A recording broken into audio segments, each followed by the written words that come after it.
भगवान मपुंगु सबसे बड़े देवता ने धरती और आकाश बनाया। दो मनुष्य, एक पुरुष और एक स्त्री बनाई, जिन्हें दिमाग दिया, किंतु अब तक इन दोनों मनुष्यों को हृदय नहीं दिया था। भगवान मपुंगु के 4 बच्चे थे, चंद्र, सूर्य, अंधकार और बरसात। उन्होंने चारों को एक साथ बुलाया। मैं अब निवृत्त होना चाहता हूँ, अतः मनुष्य अब कभी भी मुझे नहीं देख सकेंगे।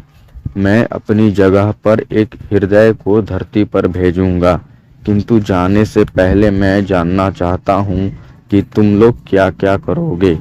बरसात ने कहा, मैं मूसलाधार पानी बरसाऊंगा और हर चीज को पानी में डुबो दूंगा। नहीं, भगवान मपुंगु ने कहा, ऐसा हरगिज नहीं करना चाहिए। इन दोनों की तरफ देखो। उन्होंने स्त्री और पुरुष की ओर इशारा किया। क्या ये लोग पानी के भीतर रह सकेंगे? तुम सूर्य से इस काम में मदद लो। जब तुम जरूरत भर का पानी बरसा दो, तब सूर्य को काम करने देना। वह अपनी गर्मी से उसे सुखा देगा। और तुम किस तरह काम करोगे? भगवान मपुंगु ने सूर्य से कहा। सूर्य ने कहा, मैं इतना तेज चमकूं कि मेरी गर्मी से सब कुछ जल जाए। उनके दूसरे पुत्र सूर्य ने कहा, नहीं। भगवान मपुंगु ने कहा, यह होगा तो फिर मेरे बनाए इन मनुष्यों को भोजन कैसे मिलेगा? देखो, जब अपनी गर्मी से सब कुछ झुलसाने लगोगे, तब बरसात को मौका देना। वह पानी बरसाकर राहत देगा और फल अनाज उगने में सहायता करेगा। और अंधकार, तुम्हारे कार्यक्रम की क्या रूपरेखा है? भगवान ने अंधकार से पूछा। मैं हमेशा हमेशा के लिए राज्य करना चाहता हूँ, अंधकार ने उत्तर दिया। दयालु बनो, भगवान ने सौम्य स्वर में कहा। क्या तुम मेरी इस अद्भुत रचना को खत्म कर देना चाहते हो? क्या तुम चाहते हो कि शेर, चीते, सर्प सब अंधेरे में घूमते रहें और मेरी इस बनाई दुनिया को न दे सके? चांद को भी तुम कुछ करने का मौका दो, उसे धरती पर चमकने दो।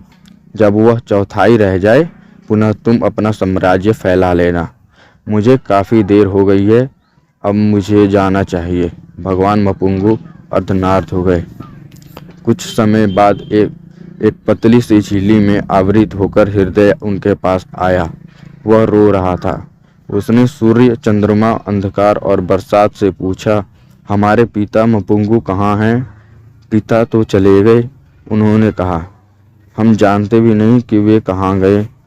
हृदय ने कहा, हाय, मेरी कितनी इच्छा थी कि मैं उनके साथ में लीन हो जाऊं, किंतु खैर, जब तक वे नहीं मिलते, मैं आदमी में प्रवेश करूंगा, उसके माध्यम से पीढ़ी दर पीढ़ी ईश्वर को खोजूंगा।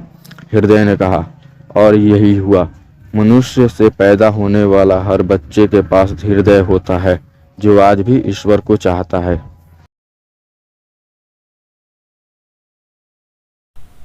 दोस्तों, वीडियो देखने के लिए धन्यवाद। अगर आप नए हैं हमारे इस चैनल पर तो कृपया सब्सक्राइब करें तथा बेल आइकन को भी दबाएं। अगर आपको वीडियो अच्छी लगी हो तो कृपया लाइक करें। अगर ख़राब लगी हो तो कमेंट में बताएं हमें कैसी लगी, हम उसको सुधारेंगे। अगर ख़राब होगी तो अपने दोस्तों के साथ भी इसे शेयर करें, हमें थोड़ा आगे बढ़ने में मदद करें। इस वीडियो को अपने व्हाट्सएप, फेसबुक या फिर किसी और कहीं सोशल मीडिया पर शेयर करके अपने दोस्तों को दिखाएं।